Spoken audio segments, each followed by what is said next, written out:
everyone, thank you for watching. Today's video, I'm really excited, is going to be if I could only keep 10 eyeshadow palettes. I've seen several people do this, I believe, including my friend Linda from Glitter Fallout, Kelly Gooch, I believe Angelica Nyquist may have done this as well, and Samantha March. So I will also put their videos in the description. If this is a video style that you want to see more of, you could definitely go watch their videos. I highly recommend it. I love seeing what people would pick, because as you start to see, then you can kind of get a bit more insight into personality as well. Now, one thing I will say right off the bat, I am a neutral basic girl. So you will see that pattern over and over again in my choices. And I will say that I usually don't tend to do a bunch of crazy color. And if I did, I might have special palettes for that. But I'm saying, like, basically these are my kind of go-to palettes. And I have a few alternatives as well. So if you like a color story of one, I have a couple of things that may replace some as a suggestion as well, if you can't maybe get one of these palettes anymore, or if you have something similar in your collection. So without further ado, let's go ahead and get into if I could only keep 10 palettes, what would they be? For my first palette, I'm going to go with The Warrior by Juvia's Place.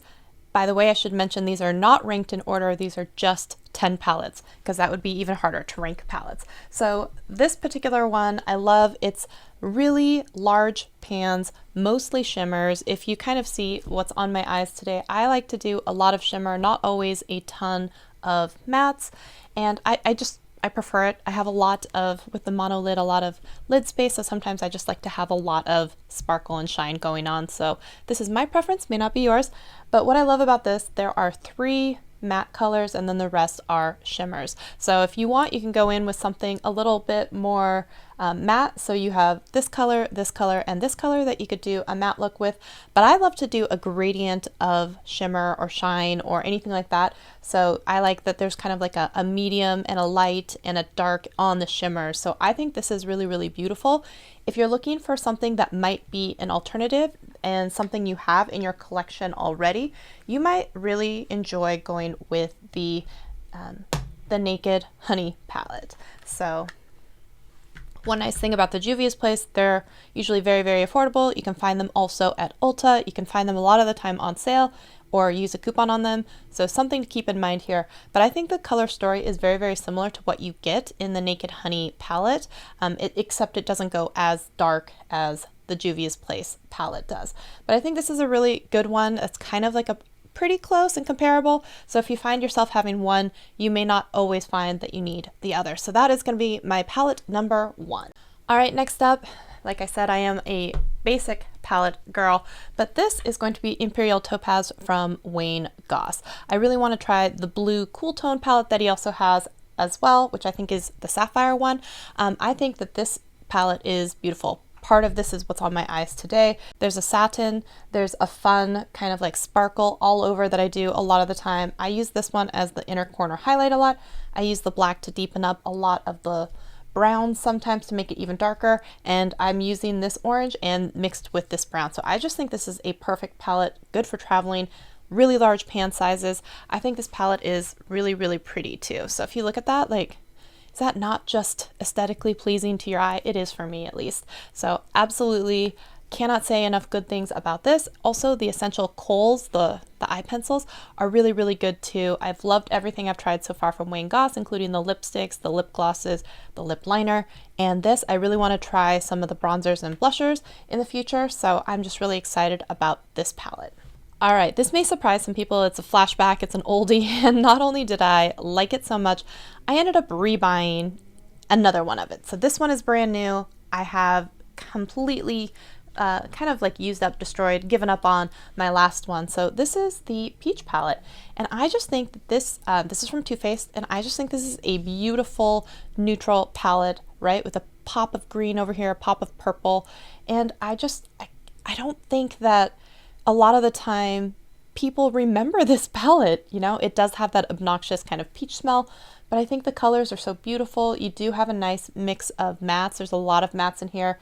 You can do a lot of beautiful looks with this one. I really, really enjoy this palette. And I think that if you are someone who was looking to do something like this, I don't think you would be disappointed. Here's something you may have in your collection that's actually fairly close. And this is going to be the Urban Decay Naked Reloaded. So if you look at this, you have a lot of these same types of tones. You've got this like brown, you've got this like light neutral kind of shimmery color. You've got a whole bunch of these kind of medium colors over here. You've got some of these browns. You've even got a little bit of this kind of like speckled in some of here with these dark browns, and you've got this little pop of coral kind of color. So I think if you have this palette, or you may have forgotten, or if you think that the Urban Decay is also very, very similar, so if that's something that is interesting to you, you may enjoy that. All right, moving on to the next palette, it's going to be the Soft Glam. I know that the outside has that velvet and it gets a little bit dirty. Mine is definitely dirty, but I can't, oh, I love this palette. You can see that mine's destroyed. It traveled with me. It came with me on a trip to Greece, but I mean, just look at it. The pinks are beautiful. These beautiful shimmers, these mattes down here are gorgeous. I just think that this is such a stunning palette. I mean, it goes super light in this mauve, and then it goes into these beautiful shimmers. I'm such a fan. Orange Soda, I think, is completely unique in my collection, and I would totally buy this again. I took the fact that Sultry shattered as a sign from powers that maybe that I needed to buy the Sultry palette. And I did, and I'm not disappointed, not one second. And it's also here included in this list. I mean, I know a lot of people are like, oh, they're so similar, and I get it, but I think they just go together so well. You've got this light pink up here, and then you've got these dark pinks that kind of go with it. Like I said, I like to do a gradient color, so sometimes I'll dip in, start here and then go into the darker shades. I love like these pops of coral and these light, this entire quad right up here in the front and over here on this side. I think these are beautiful. And in fact, if you want something that is very reminiscent of this, then here is my alternative, which would be to get into the Nabla side-by-side palette. So if you kind of take a look at this, you're going to see, how can I best show you? But you've got this like lighter pink, and then you've got kind of a orangey. So you've got this lighter pink, and then you've got somewhat in here, I think something that you can kind of create. You've kind of got like this golden and these dark kind of taupey colors, and I feel like you can get that in here. And I feel like, black, gray, so you've got the birch, you've got bloom if you're kind of down here. These are like kind of similar. This one feels like a little bit more blue, but I feel like you can get pretty close in a lot of the looks that you get in here as you get from here. So if you already happen to have these two palettes, which is the Soft Glam and the Sultry, then you may or may not need to pick up the Nabla, but I wanted to give this to you as an alternative. Also, this gold, I feel like you can kind of get that in that Naked Honey palette or in that Juvia's Warrior palette as well. So this is just an alternative that I wanted to give you guys if you're into this family here. Have we noticed yet? I am a neutral fan. All right, next up, Tati Beauty Volume 1. I am hoping that there are more volumes to come. I will say I think that she did such a good job with the palette, and I'm so glad to see her back on YouTube as well. I just think this is such a beautiful palette. I love like these purples. Oh, let me take this off. I love all of the purples. I love this entire row, like here and here with like the light creams, the lighter brown, the darker brown. I definitely don't go into the oranges as much, and I have to really, really be in the mood to go like this dark and sultry, but I just think it has everything that you need. And I love the way that this is like set up with a color story. And you know what? Like, honestly, I don't know if you can see this, but like almost all of these glitters I've dipped into, like, I don't know if you can tell, but I think the glitters are just outstanding. Some fall out better with a glue, but you didn't need it. And I think this entire palette is so well done.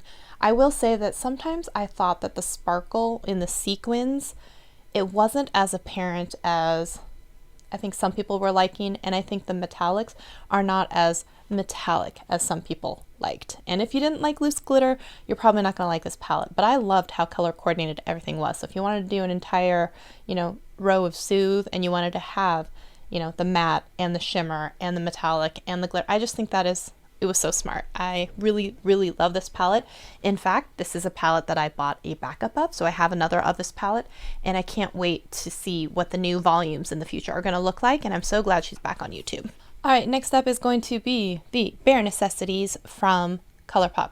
Now here's the deal, is if you like neutral, as I do, then you're really going to like this palette. Two of my favorite palettes besides the Raw Beauty Christie, which I also have and I'll show you, I think this is probably one of their better palettes ever. I love the green, I like that gold, I love this old growth color here.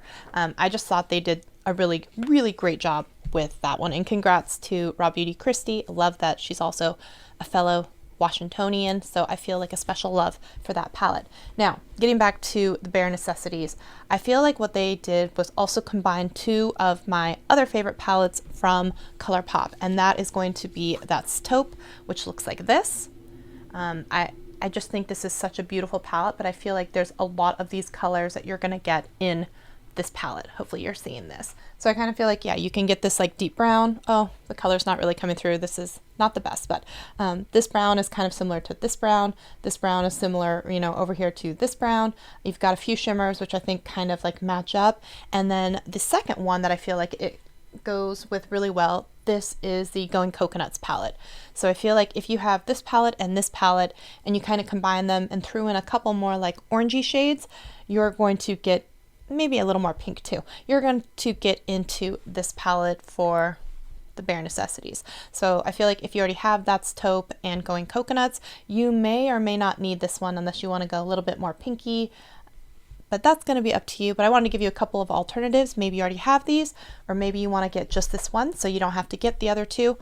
Keep it in mind. I know that Colourpop has a lot of sales all the time, so this might be a good one to take a look at. And I don't really think you'd be too disappointed with That's Taupe or Going Coconuts or the Bare Necessities. I really want to try the Cold Fox, I think it is as well, which is pretty much a really big palette like this in a not warm, but a more cool, in a cool type of color story. All right, next up is going to be this guy. This is a Colourpop actual kind of you know, Z palette, as you will, but I put tape on it so I know that this is my Natasha Denona. And the way that this works, these are all of the singles that I have from Natasha Denona, and this is coming from all of my boxy charms. Sometimes it's in pop-up, sometimes it's you know, what's included in my box. I took them all out and I shoved them in here and it kind of fit perfectly. So this is my kind of expensive Natasha Denona palette, just like people have when they spend $129. This is my Natasha palette. So I kind of tried to line them up into, you know, some lighter darks and then like mattes and shimmers, and I thought I did pretty well. And so this is my palette, and this is, like I said, all from BoxyCharm. There's a mix of Jubilee and the Ayana and several of the other palettes that came in BoxyCharm. And I just think it's kind of a fun way to have it all. And this is also now a way for me to do 5 palettes, but in one. It's one palette. It's one palette. So this is how I get away with that.